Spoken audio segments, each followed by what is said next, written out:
2 hours of high-stakes talks between the US and Russian presidents have come to an end. The behind-closed-doors video call was aimed at trying to reach a breakthrough over escalating tensions on Ukraine's eastern front. Biden told Putin that the US would respond with strong economic and other measures in the event of military escalation. But he called for a de-escalation of tensions and a return to diplomacy. Russia has sent thousands of troops to the border with Ukraine in recent months, but insists it has no plans to invade. Putin was looking for a guarantee from his US counterpart that Ukraine will not be allowed to join NATO. Our reporter in Washington, Ray Suarez, told us Putin is coming from a weak position when he claims Ukraine is fueling the crisis. Joe Biden and Vladimir Putin share one thing.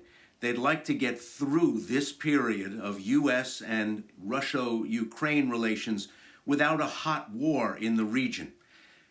They part company when it comes to assessing what their bottom lines are. Joe Biden is pinned down at home by domestic political considerations, by the continued problems faced by the economy here due to COVID pandemic and other intractable problems that he's finding at home. He doesn't need the distraction of a hot war on the eastern flanks of NATO. At the same time, he's not playing the strongest hand.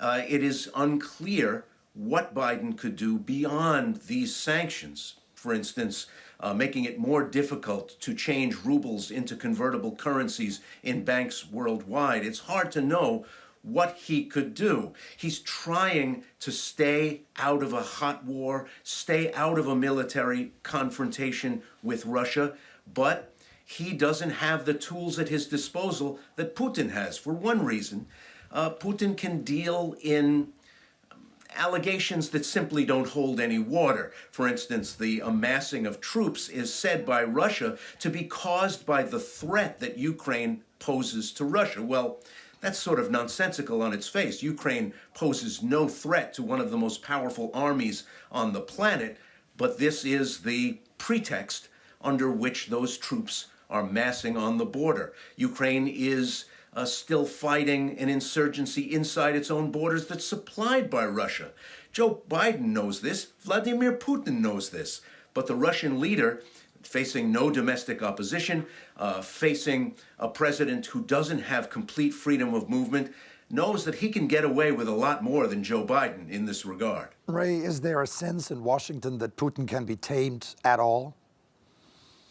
Well, there is divided opinion on the Russian leader here in the United States. In one camp, he's viewed as sort of a giant, a nervy poker player who rarely sets a foot wrong, while others, and this is an increasing number of observers, diplomats, and Russia experts, are advising American policymakers that it's actually Vladimir Putin who's playing the weak hand here. He has very few tools at his disposal. The Nord Stream 2 pipeline is still not complete, and with a new administration coming in Germany, may be vulnerable to the kinds of sanctions that would reduce the number of euros, the number of dollars, the number of pounds sterling flowing into Russian coffers just as winter is starting to really bite across Northern Europe. So it's unclear where we go from here. It's clear what the two leaders want. Can either afford to let the other side get what it wants? That's what remains to be seen. Our Russia analyst Galina Polonskaya says Putin won't be worried about any sanctions imposed on Moscow. It seems to be quite difficult to impress Vladimir Putin, and frankly speaking, he thinks that Europe is doing what Washington tells it to do. That's what we've heard from him and from other Russian top political leaders. But indeed, Joe Biden, before those talks, spoke with the leaders of Italy, France, UK, Germany, and they all agree that what is happening at the Russia-Ukraine border is really alarming. and they show support to each other towards what is happening. But even if Vladimir Putin is impressed by such unification, his plan is not to show that. He wants to test how far can Russia push, because Russia wants to see Ukraine to be weak. And so today that's what he will be doing behind those closed doors teleconference format talks with Joe Biden. Mr. Putin's spokesperson Dmitry Peskov refused to comment a question about sanctions today. He said that it is not confirmed yet whether those talks, reports in the media about the sanctions were false or not. He called all of what is happening information hysteria. And anyways, Russia says that it is used to sanctions policy of Washington and will not be surprised by how. But however, Stefan, some experts are commenting those sanctions in Russia and saying that some of them, like cutting Russia from a global SWIFT banking system, would be an apocalypse for the Russian economy.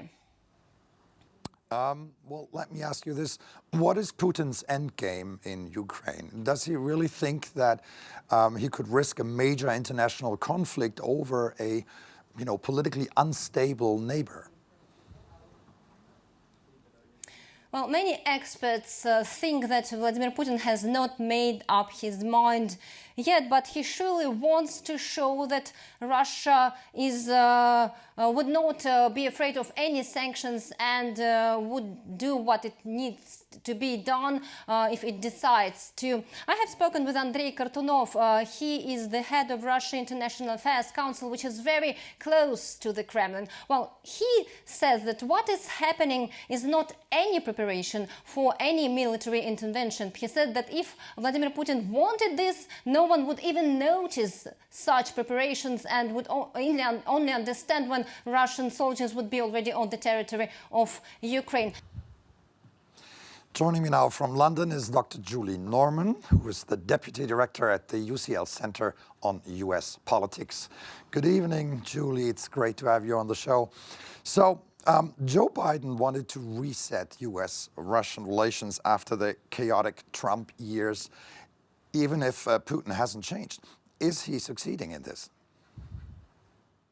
Well, Stefan, we've certainly seen a change in approach. With Trump, there was a much more forgiving sort of attitude towards Putin. And with Biden, we've seen a very different response to Putin's aggression in the spring and then in this current episode as well. First with the summit in June and then with today's call, really pushing back quite strongly at the escalation of troops, very firmly stating the U.S.'s position and calling for de-escalation and really putting on the table the possibility of quite real sanctions in response to any potential action. And on top of that, too, we see Biden continuing to engage with Russia on areas that Trump really did not go into, including strategic, the nuclear control of the strategic warheads, of looking at ransomware, of looking at Iran. So other issues that were just simply not discussed in the previous administration.